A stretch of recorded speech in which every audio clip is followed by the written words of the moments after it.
A badge of honor. Police officers and first responders wear badges to let their communities know they are here to protect and serve. But that's not how it feels today, and the stress of the job is taking its toll, taking lives through suicide and post-traumatic stress injury.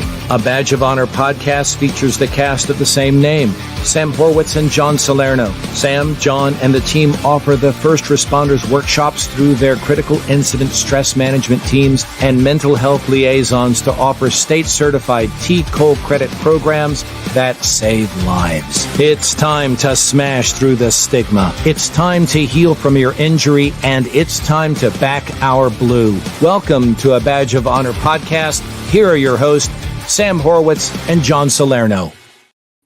Hey, welcome to A Badge of Honor podcast with John and Sam. We are powered by the OBBM network, and you can find us on any streaming platform across the globe, along with Roku TV. Man, if you sit back on your couch and enjoy your favorite beverage while you watch me, Sam, and our very special guest each Monday from 5 to 6 Central Time. Hey, how you doing, Sam? Doing great. Welcome back, partner. We missed you last week, but you were on an amazing cruise with a big cause. Why don't you just tell everybody what you were doing? Yeah, the High Seas Rally, man. It is a cruise for a cause. It benefits the Wounded Warrior Project along with the Dialysis Foundation, and it's a cruise that is open to everybody, but it's no kids. It's a privately run cruise done by Entertainment Cruise Productions, and it's all like-minded individuals. There was probably about 2,300 people on board, and all of them were either veterans, first responders, family of, or part of the Dialysis Foundation. And what they do is they bring 10 dialysis patients on board with their doctors, the machine, so they can get their dialysis treatment for 7 days, and they give them a trip of a lifetime. And throughout the whole cruise, they raise money and have auctions and games and stuff like this throughout the whole cruise to benefit these two amazing organizations. This year was really special to me as Moto Mark, and I can't pronounce his last name. It's Mark Cicero. I can't pronounce his last name, but if you type in Moto Mark, you'll see it. He's a worldwide painter. Does beautiful art for the motorcycle community, first responders, and veterans. And this year he did a painting called Sea Warriors for our veterans. And in the photo, there's in the painting, there is. I'm going to bring it up. Oh, I'm going to bring it up so Okay. people can see what you're talking about.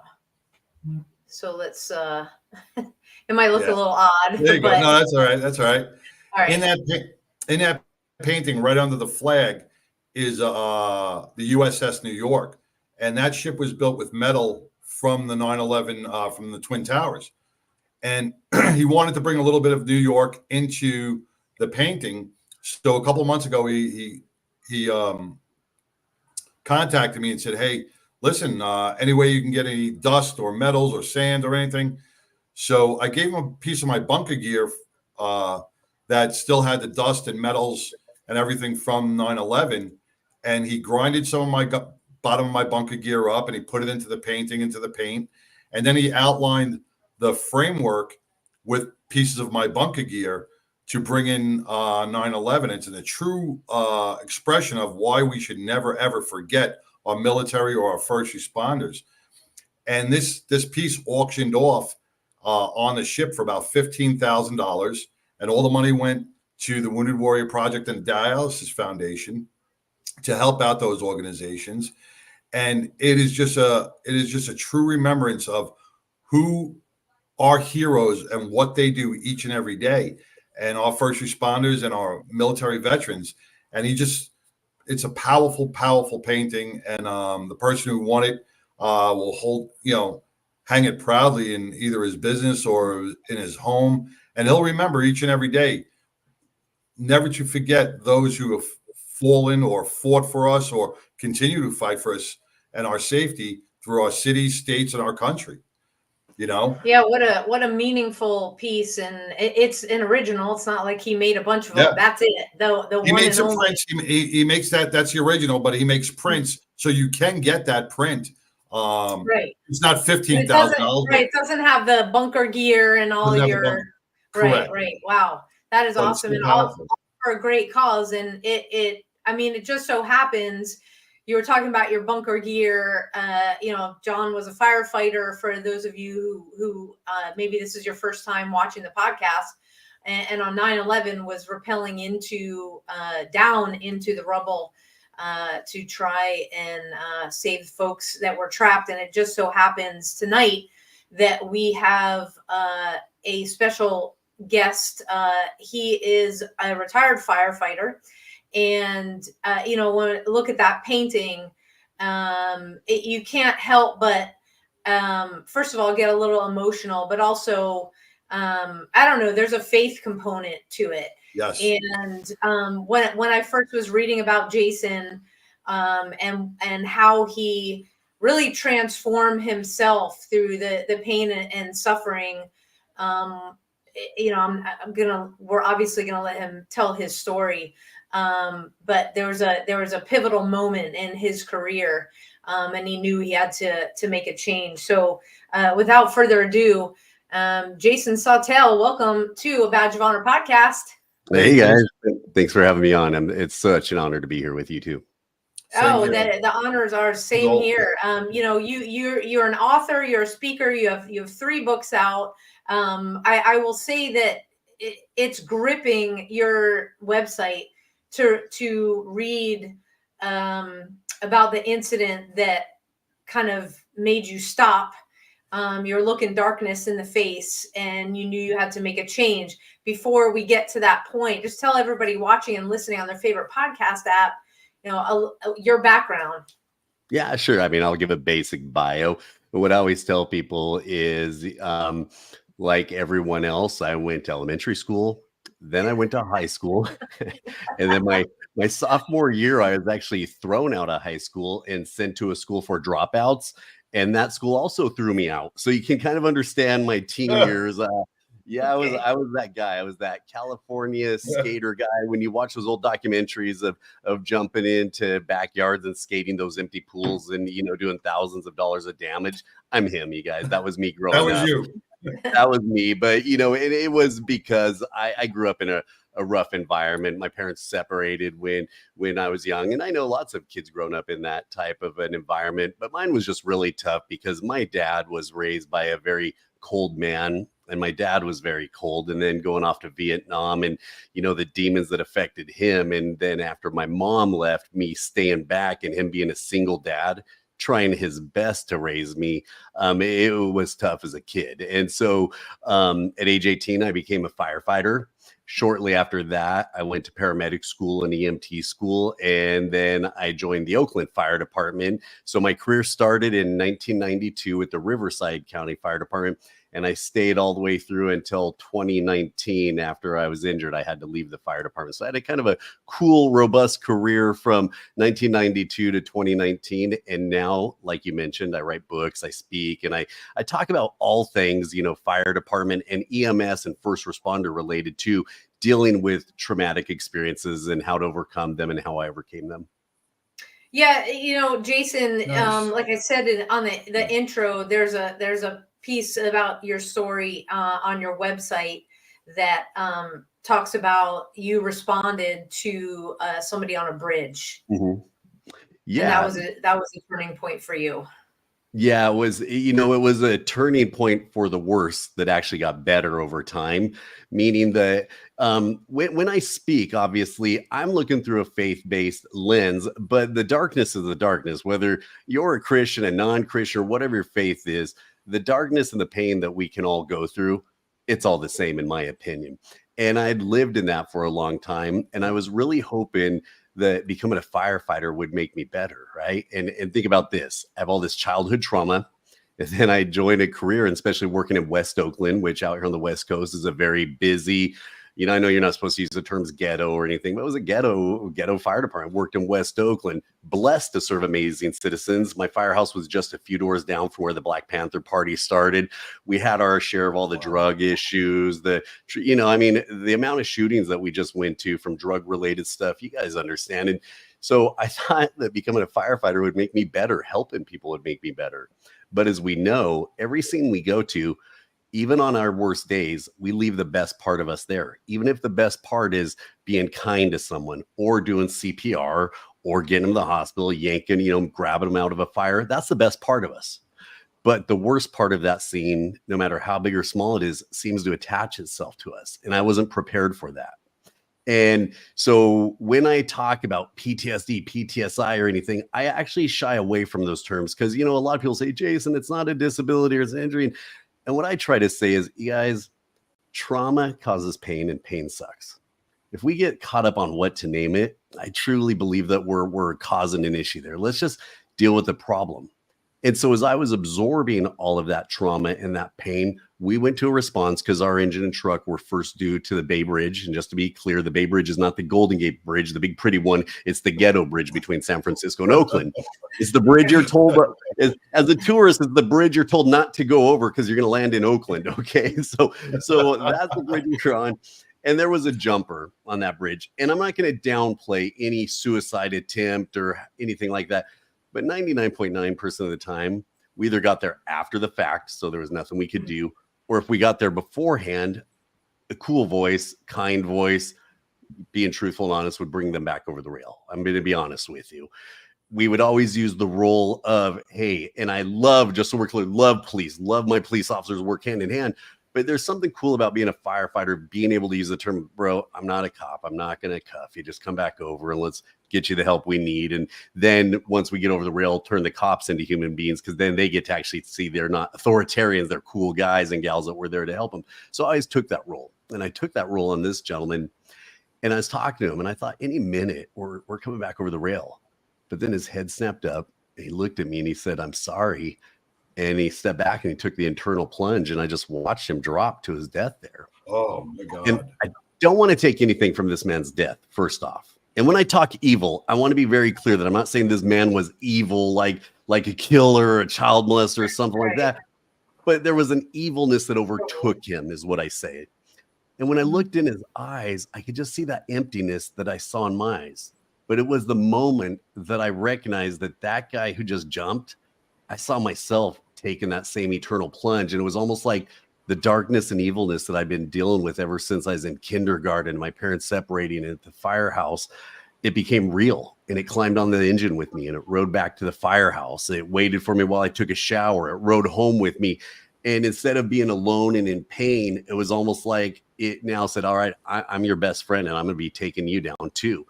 And that was the moment that I realized that what I tell people, and I don't use it as a ploy to sell a book, that, when a house is on fire, we can figure it out, or a building on fire, you can come up tactically in how to fight it. But when a soul is on fire or when your life is on fire, how do you attack that? And that was the problem I was confronted with on the Bay Bridge. And it became real at that moment. And it was a struggle for the few months following.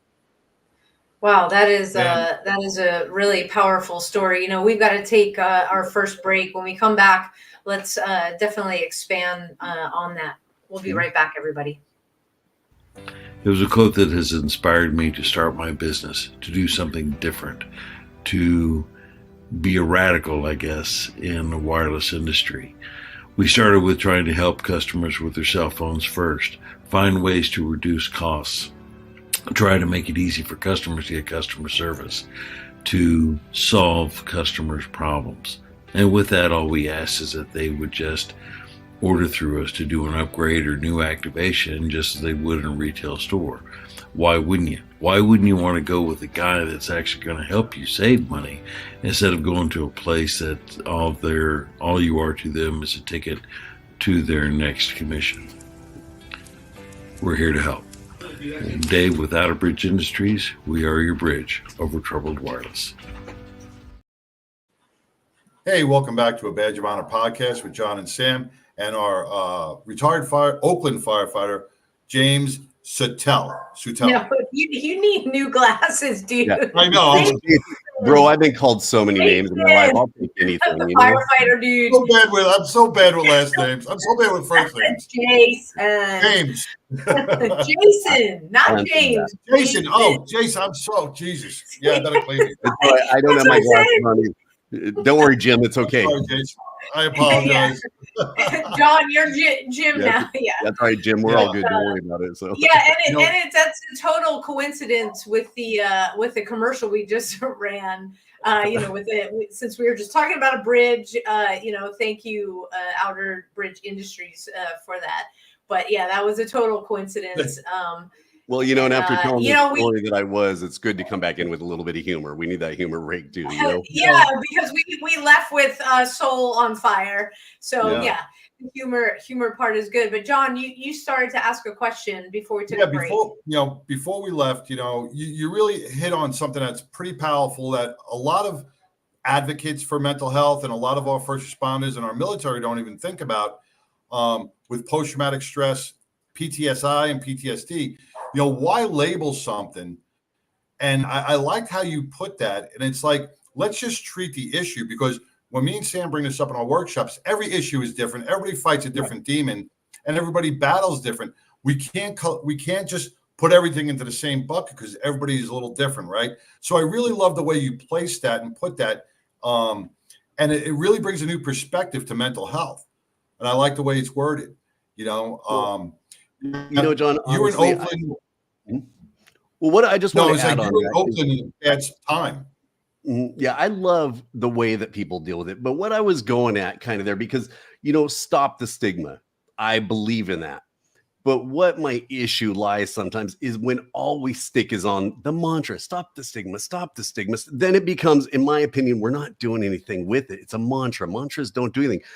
But if we say, hey, we're going to stop the stigma, and this is how we're going to do it. Well, from my side, I'm not doing what you guys are doing, but I come alongside people and I say, I find the greatest way at my level to do it is get people open to telling their stories. And when we tell our stories, we get comfortable telling our stories, then the stigma stops. So you might hear me every once in a while joke about, oh, stop the stigma, or, the reason that comes is because I'll be at a convention. I'll be saying, hey, guys, I struggle with PTSD. And someone yells out, it's not PTSD, Jason. So then I come hard Oakland fireman at them, right? And I'm like, it's trauma. Okay. Trauma sucks, you guys. And so that's where I come from. But I do it in a way that I don't want to be offensive to people that are out there trying to stop the stigma or talking about PTSD or PTSI or whatever they feel like calling it. But yes, John, for me personally, I like to just yank the names off of it. And trauma causes pain. Pain sucks. I like that. And, if you don't mind, I'm going to share that wisdom along with our first responders that we encounter on our workshops, because I think that relates to them a little better. So thank you for that. Oh, no problem. Use anything I have, man. It's all yours. See, me and Sam are from New York, so we don't care about being offensive. I know you're from California. Well, hold on, check this out. Just because I'm from California, I'm not of California, okay? So I make that very clear. And jokingly said, when people from the, quote, conservative states say, oh, California, this, I'm like, yo, settle down, guys. First off, you guys ruined my great conservative state by sending all your weird family members out here to San Francisco and LA, okay? So you destroyed my state. And then, so I love to joke and have fun with that type of stuff. And then to my Christian brothers out there, like, oh, you should come out here to, Kentucky, where you can be a Christian and, go for it. And I said, well, if you guys ever want to stop being cowards and come be a Christian on the battleground of California, come on out and fight alongside of me. So, and it's all fun banter back and forth that I do. Oh, yes.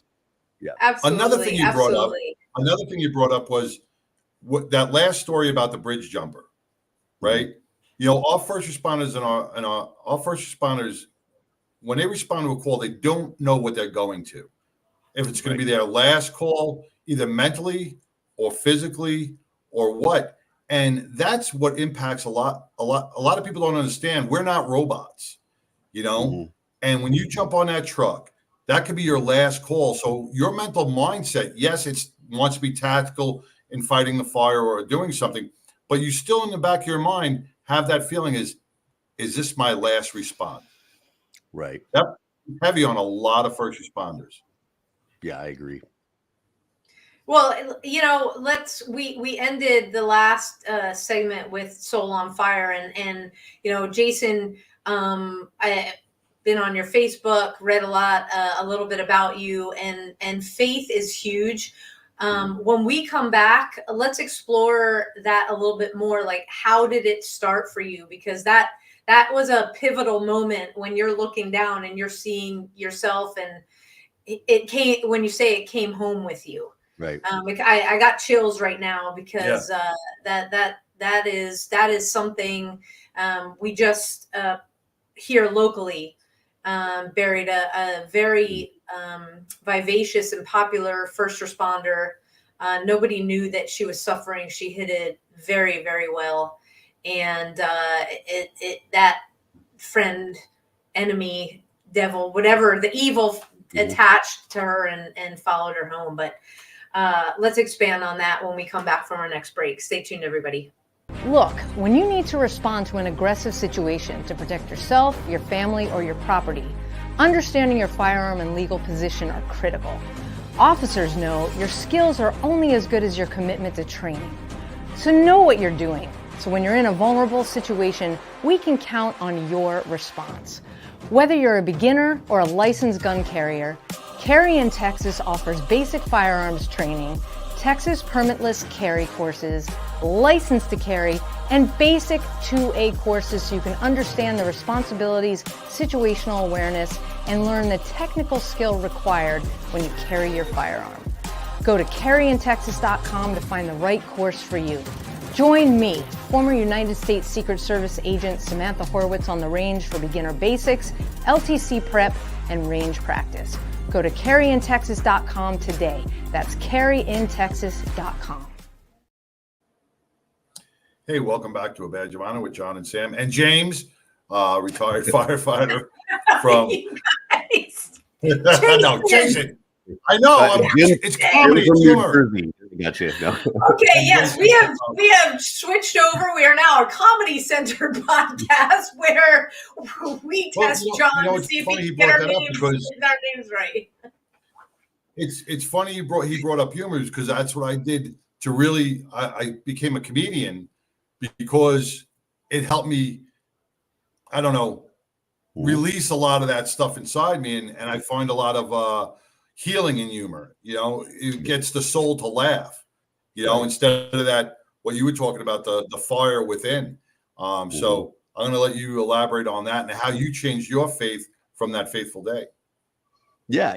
Sam, I know you were kind of talking about, my faith-based approach to it. And I just want to be clear to every listener out there. The stance that I take when finding help for people is, first off, I have to show up and be real, because first responders can smell fakeness, a mile away. And if I show up and pretend that, I'm not letting my faith guide what I do, then I'm fake. But I'm also very clear to people that I want to present you guys with like a ladder company. A ladder company, a truck company, is full of tools that has all different compartments that we can open up when we're confronted with a certain problem, pull those tools out and use them to better the situation. Well, the same thing with mental health and dealing with traumatic experiences in the fire department.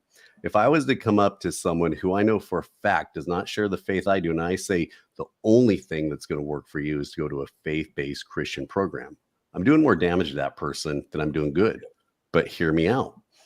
The struggle that I've had is, over the years, I've been told if only thing that's going to work for me is a non-faith-based program, and it didn't work. So what I'm trying to do is provide these tools and saying, hey, if you're a Christian, we got this. If you're not a Christian, we got this. We've got this stuff out there. Let's open it up. And then I joke with people at the very end and I say, but my biggest concern is getting your head cleared out. I want you to find that peace and comfort you deserve. Now, while you're doing that, don't get me wrong, I'm gonna be praying for you. So I just hit that honest approach and stuff, because I think we have to do that when we're confronting something so hard with such a hard group of people to confront also. Absolutely. I think a lot of first responders are scared of faith. Oh, sorry. Oh, no, I hear the first responders scared of faith. I believe that, we've been conditioned in the workplace not to talk about certain things. So we get conditioned not to talk about it. I do believe that certain groups of society have been hurt by the church, so they don't want anything to do with it. And that was my group. I couldn't stand Christians. I literally, there's a scene in my book, or a chapter in my book, where I curse a pastor out of my firehouse, and so I just believe that, there is. But what I've learned too is it's perception that, like, I couldn't stand Christians, right? all because of what? Maybe 3 or 4 treated me bad, but the other millions didn't treat me bad. Well, it's kind of like that in society. Oh, I don't like this community because who are the meanest and the loudest people in the community are the most passionate, whether it's a Christian, whether it's from the LGBT community that I absolutely adore and love, or wherever. It's always the loudest, most obnoxious ones that seem to get the microphone, right? And so I think they're the ones that give us a perception. And I just try to break down that perception. And first I say, if any of my folks claim to be a Christian hurt you, sorry, let me know and I'll go punch them in the throat for you. So that's kind of the stance that I take. So I just look at it. I have to answer that question from a view of where I come from. And I always believe that we make perceptions based on just a small little sampling of a community. Yeah, well, you went exactly where I was going with that, with the question of, what happened in your background, and the moment that you realize the darkness followed you home,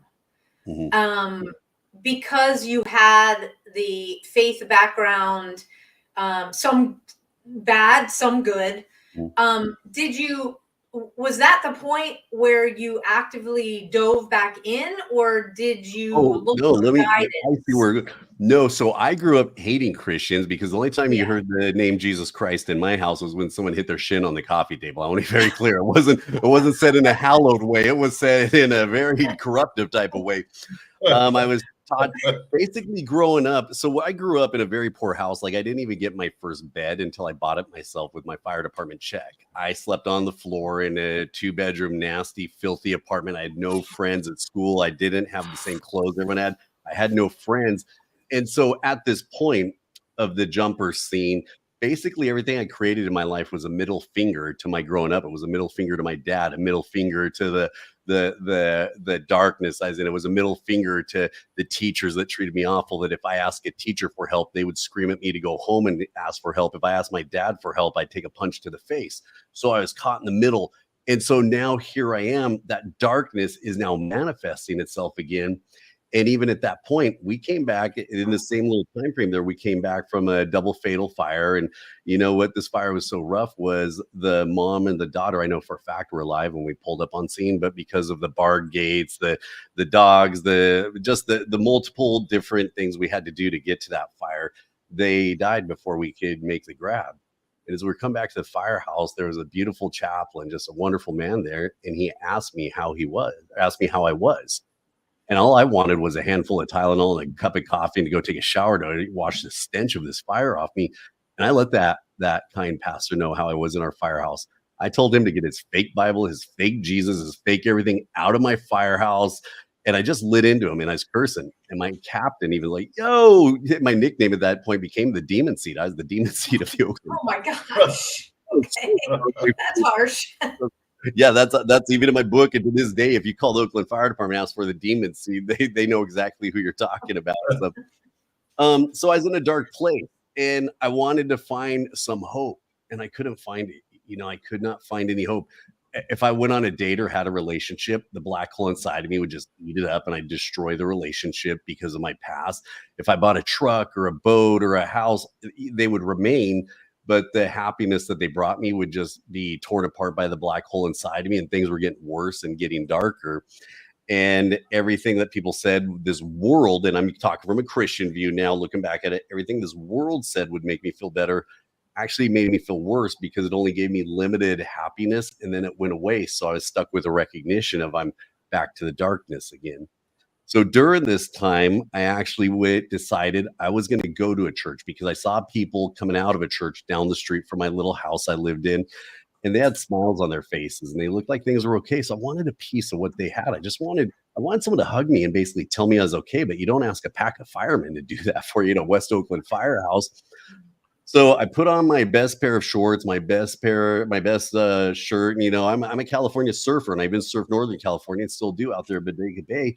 And I show up looking like a very clean surfer. And the 2 greeters at the front of that church told me I couldn't come into that church. They stopped me because of the way I was dressed. So here I am, an Oakland fireman. And I had it was close to making lieutenant at that time and stuff. And, I'm not trying to brag, but I have some awards for pulling people out of fires and doing some good stuff.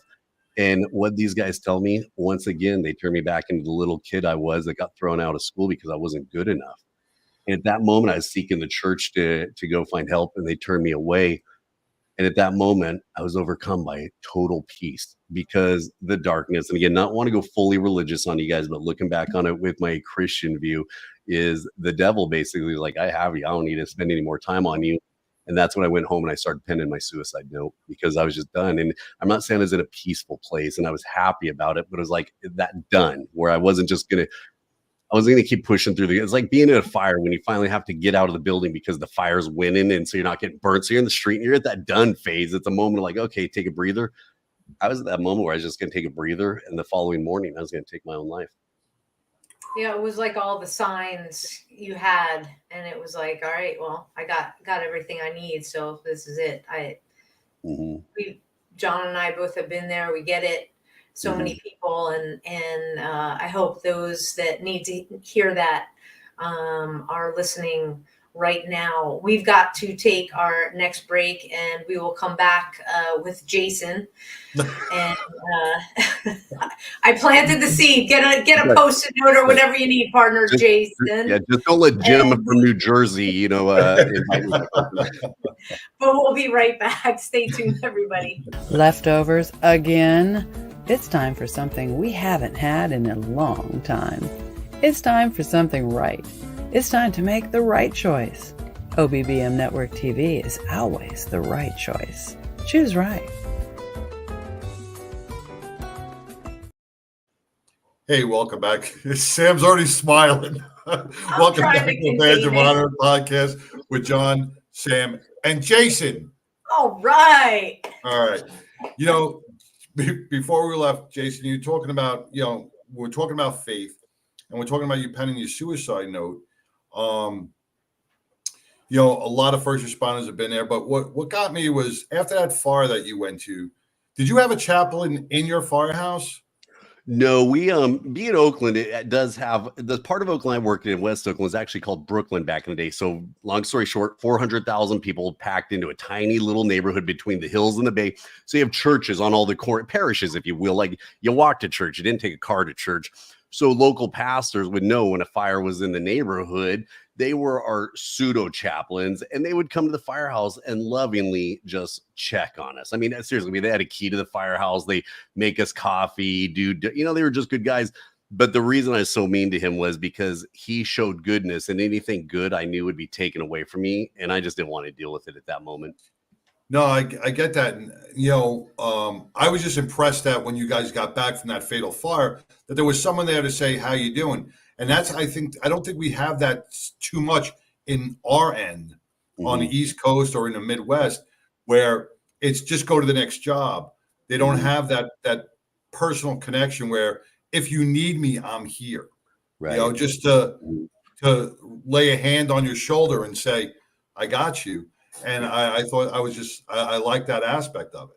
Yeah, well, not to sell the chaplaincy, but what I like about chaplaincy on fire grounds or even on emergency scenes of any type that are major is it's the ministry of presence. Their presence. They're just there. They're just there. Yep. And they're there to show love to any community. I just want to be very clear to any community, regardless of what your beliefs are, where you come from.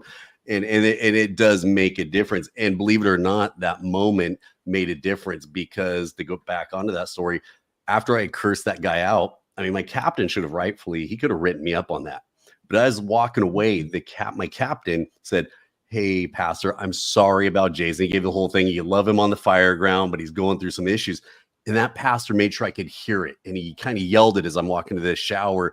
And he goes, Captain, it was not my fault, meaning it was not Jason's fault. He's all, it was understood. My fault. He was saying that he was taking on the blame. The pastor's all, I should not have approached him like that. Bro, he didn't approach me wrong. But at that moment, I got a lump in my throat because he was one of the first people to ever show me grace. I did not deserve to be treated the way I was. I should have been reprimanded, but he took the fault. And I was like, wow, which just shows me how powerful that was. And even though at that moment, people would say, well, it didn't do any good for you.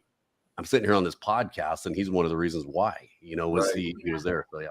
On 9/11, we had Chaplain Michael Judge on the scene, and if you see him in some of the videos, because a lot of those firefighters thought, they knew that if they ascended those stairs, it was going to be the last time, and you see him putting his hand on the shoulders of a lot of firefighters, just touching them. And, you know, there's an intense video also, not to steal from you, because I'm so familiar and I've talked with so many guys, you know, Frank Lee, Joe Bonanno, all these guys that were part of that and stuff. And there's this one that I was watching that no one even talks about. He was standing off to the side in the lobby, silently praying over the scene. And it's just like, it crushed me. And also knowing the way that his life was taken. Oh man, it was just, you know, that it was a jumper that took him out, you know, it's just the whole thing. But he was there praying for the guys and they didn't even know it, you know, but he was there and they saw him there. And here he is in the middle of an emergency. Like you said, I'm watching from the West Coast 20 years ago at the firehouse.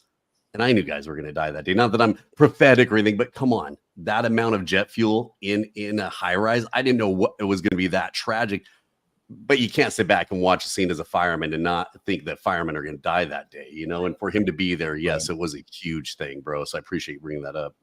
Yeah. And it just so happens that we get to see his face and remember him every year at an event that we do called Carry the Load.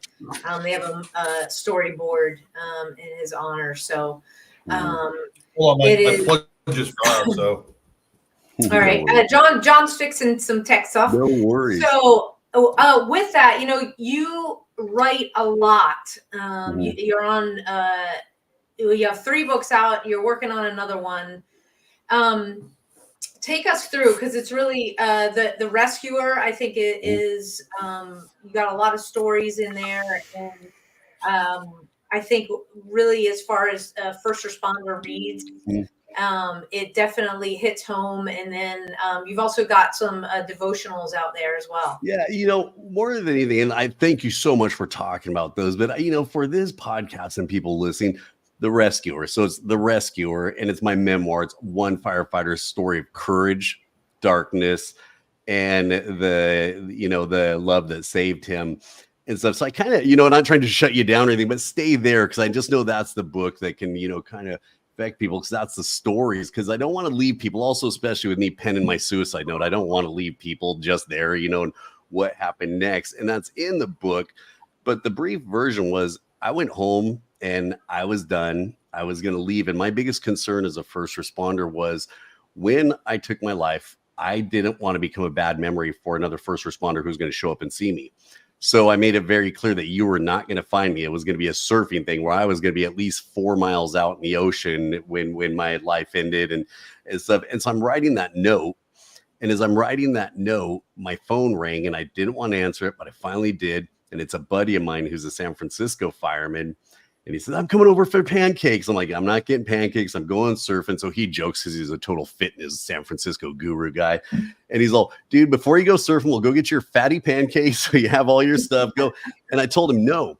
But he's that type of guy that when you say no, he's already at your front door. You know, he's not really 2 minutes out. We all have a friend like that. That was him. Yeah.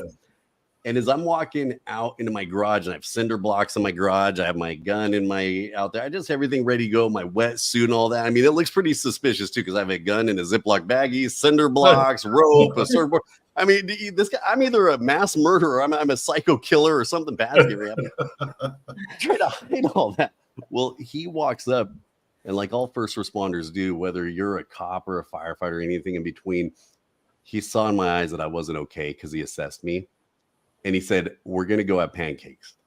Now, looking back on the story, even at that moment, he didn't realize I was suicidal or anything, but he knew I was off and there was something majorly wrong with me.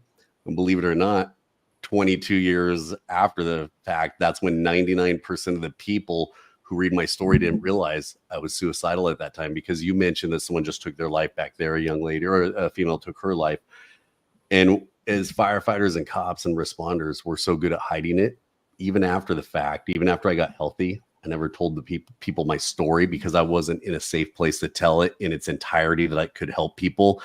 And that's why I penned the whole book together, was for that reason. So by him taking me out to pancakes and doing that, after a church turned me away, but an atheist firefighter from San Francisco takes me out to pancakes, that was a turning point in my life that saved me. And I started to see visions of hope, and met a girl who was a Christian and then almost died in a fire. There's a couple other things there. And you know, I came to faith. And for me, it truly is my faith that ultimately saved me. There were all these people involved there were all these processes, including physicians and counselors, but ultimately it was my faith that gave me the healing that I needed to continue on. And I just wanted to throw that out there because I didn't want to leave it in a hard spot for the listeners wanting to know what's next that haven't read my book. Yeah, no, sure. Understand that. And I think I'll just say that God throws either people, a place, or a thing in front of you to stop you because your story clearly was not done. You had a mission. You're still on that mission. And so he knew, he always knows what he's doing. Did you listen to my sermon from church yesterday? Thank you. No, thank you, Pancake Firefighter Dude. Appreciate you. Oh, he'll be listening, and he'll tell me. Pancake Firefighter Dude. Every time he hears the story, he asks me for $5. Yeah, we'll just make that a hashtag. Thank you, Pancake Firefighter Dude. But we got to take our next quick break, and we will come back to talk more about the book and what you're doing now. Stay tuned, everybody. Rise and vibe with your new elevated morning ritual. Meet Rise by Frequency. Frequency charged nutrition. Rise is formulated with a blend of 7 different organic mushrooms, B vitamins, amino acids, and green coffee bean extract. Rise supports brain health, performance, and focus while enhancing mood, mental clarity, and energy. Enjoy the delicious mango lemonade flavor while giving your mind the nutrients it needs. Get charged up with Rise. Fuel your body and mind today. All right, so you're going to rise and vibe with me and John. Rise is that thing called nootropics. Nootropics have been around for a while, but just in case you don't know about it, nootropics are believed to support healthy cognitive function, mental clarity, and overall brain health, and that's exactly what Rise does.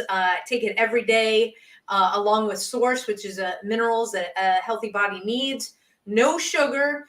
Totally keto friendly, and comes in a nice tub with some scoopers or even travel packs, so you can take it wherever you're going. It supports your mental performance, brain health, energy, mental clarity, creativity, motivation, concentration, alertness, and mood. I use Rise and Source every day as my pre-workout.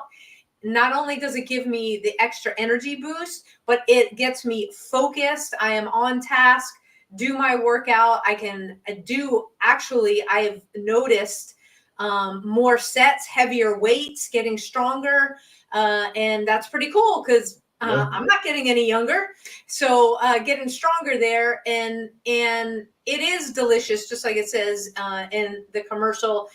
Here in Texas, it's still summer. Maybe tomorrow it'll change. We're at thunderstorms right now, maybe a tornado, hopefully not, just saying. That's what we're dealing with right now. But, you can rise and vibe with us. Simply visit abadgeofhonorhealth.com. And right now we have got a special that we put together. When you subscribe and save, whether it's Rise by itself or Rise and Source, you can go ahead and put that together and save some of your money, because we know that is valuable for you. So abadgeofhonorhealth.com. That's abadgeofhonorhealth.com. Rise and vibe with me and John. Now back to the show. Hey, sorry, I'm actually on my phone right now typing that in and stuff. With everything you said right there, I'm sold on that right now. So I'm getting my... Well, welcome back, Jason. Thank you, John. Jason, when we ended the last segment, you talked about the Pancake Firefighter Dude.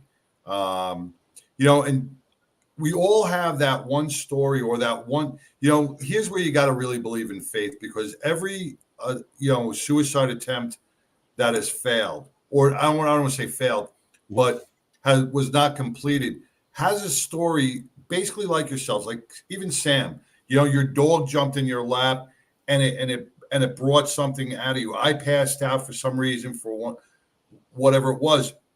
So as first responders, we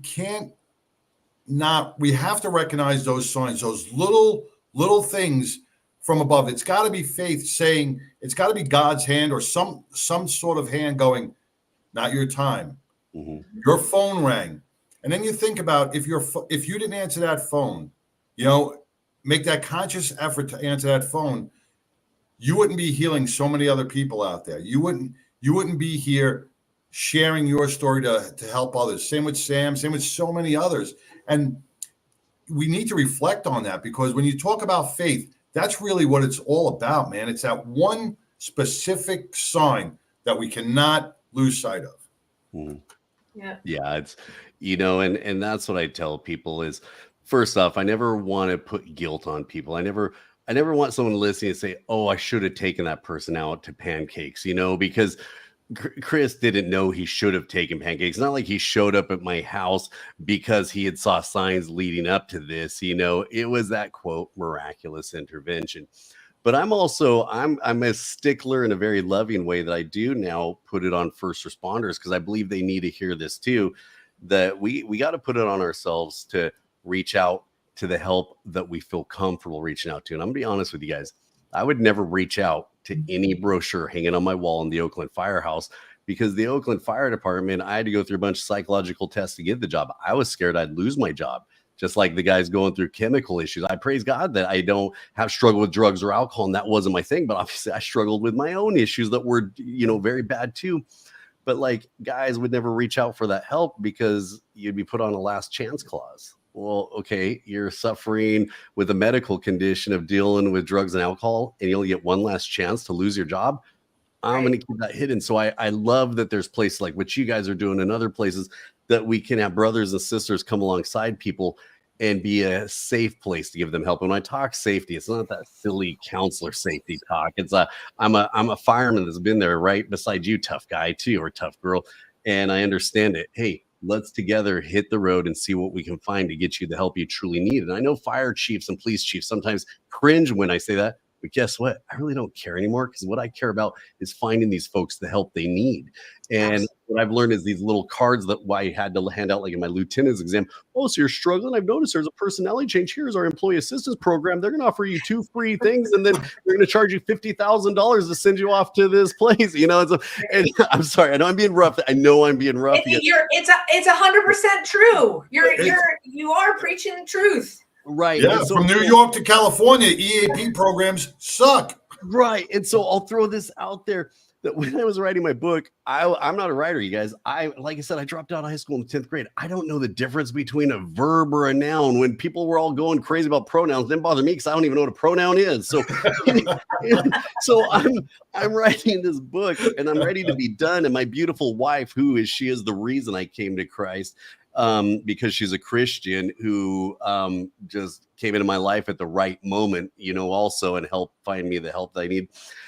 I was ready to not write this book and throw it away. And then I got a phone call from an FDNY guy who I didn't know, but the phone calls I take are from cops and firefighters. The rest I can't, because I get over 200 emails and messages daily from people I've never met. But I took this one, and he told me he was going on duty the next morning, but he actually wasn't going to go, and he was going to take his life. And wow, I said, how'd you get a hold of me? He's like, oh, I saw your Facebook page. You're that Christian fireman. He's all like, I don't like Christians. I want to talk. I'm like, bro, you called the right guy. Okay, because I used to be you. Let's go. And so I could use that rough guy. Well, the dude's now still my friend, and that happened 4 years ago. And it made me write my book. And the last thing I'll throw out is, when my book hit the market, everyone started asking me about PTSD. And I started, excuse my language, getting pissed. I'm like, Christy, why is everyone asking me about PTSD? Mind you, dumb Oakland fireman, high school dropout with a GED. And she looks at me, she's like, honey, you did put your suicide story in there, because I wrote it thinking, I want people to come to Jesus, and that's my thing. But check this out from my faith. He's like, look how God's been using this. He's been using people to give them another day, giving them to go find the same help that I got. And prayerfully, I can, pour a little faith into them while that's happening. Very nice. Absolutely. Yeah. Absolutely. I've had the website up as we were talking, so you can grab Jason's book by visiting the website rescuerbook.com. For those of you listening on your favorite podcast app, again, it's rescuerbook.com. Grab it, read it. Jason, how can people connect with you? Do you have a separate website or social media? What's the best way? Well, the coolest way I always tell people is rescuerbook.com. I put my email address in that, and people told me not to do it, especially with the amount of volume this is sold. but I don't want them to walk away and not be able to actually talk to the real person in that book. Sure. So in my book, on the back cover, I actually have my email address on there that they can hit me up. And then there's jasonsautel.com they can hit me up on. And then all the social medias, just look through, you'll find me that I'm there. But jasonsautel.com, but rescuerbook.com. If you read the book, you'll see my email address in there and hit me up. And I'd love to, respond to you if you're having an issue or just need a word of encouragement. And you're also, so you're on Facebook, and I think you're on, are you Jason at Jason Sautel on Instagram as well? Yeah, I don't know how. I'm still learning Instagram. I tell you what, those things are rough. Long story short, I was on Facebook the other day, and my wife comes and she's like, "Honey, you have 749,000 people following you right now." I'm like, "Oh my goodness gracious, okay." I am so dumb because I put stuff on social media, then I step away because social media is crazy. And so, but yes, I am there. And the one page that's like the big page, it's Jesus is all we need, because that's my devotional side there. And anything I do in life, I'm gonna be honest with you, circles back around to I truly believe Jesus is all we need. So there is a Facebook page called Jesus is All We Need by Jason Sautel, and also my name at Jason Sautel and all that other stuff. Cool. Well, we can't thank you enough for coming on and spending this time with us. Thank you for being so open and really vulnerable with your story. Again, go out, get the book, rescuerbook.com, so you can really understand more about Jason and the story, and connect with him after that. Jason, you've got a phenomenal message.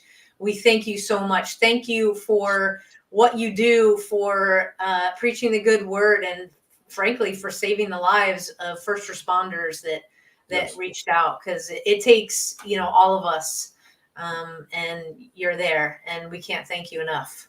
No, thank you for having me on. The last thing I'm just going to throw out there is it's not my story, it's our story. So when you're reading it, I wrote it in a way that you're going to see yourself in it, and it's our story, so yeah, thanks for having me on and throwing that out there for everyone to and you have a podcast.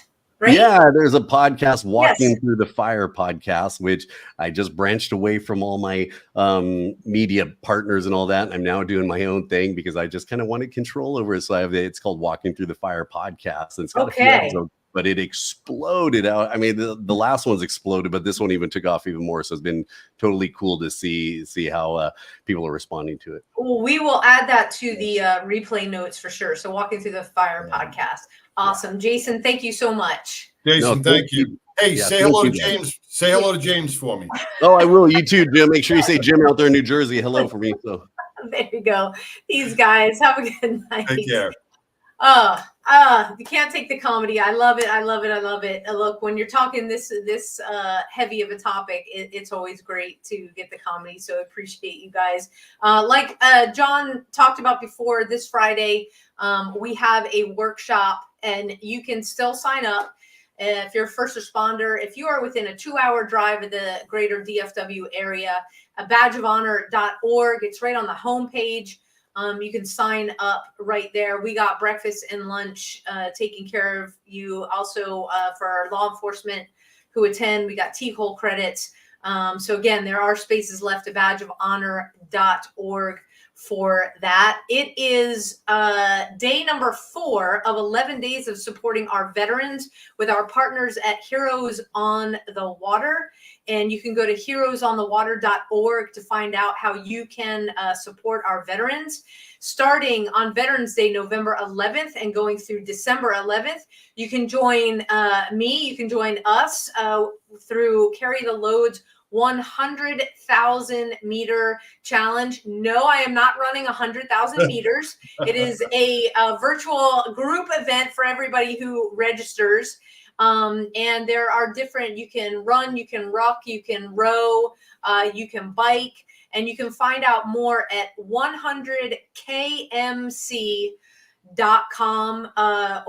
Look up me, Samantha Horwitz. That's how I registered. You can join my team if you want to do it together. So that starts November 11th and goes through December 11th. So don't need an excuse to get in shape. That's for sure. We talked a lot about faith tonight, and like I say every week, to all of our first responders out there, you have got prayer warriors coast to coast praying for you every single day. Thank you for what you do, keeping our community safe. To all of the veterans out there, John, you just got back from an amazing cruise with a lot of them, and that beautiful painting that you shared.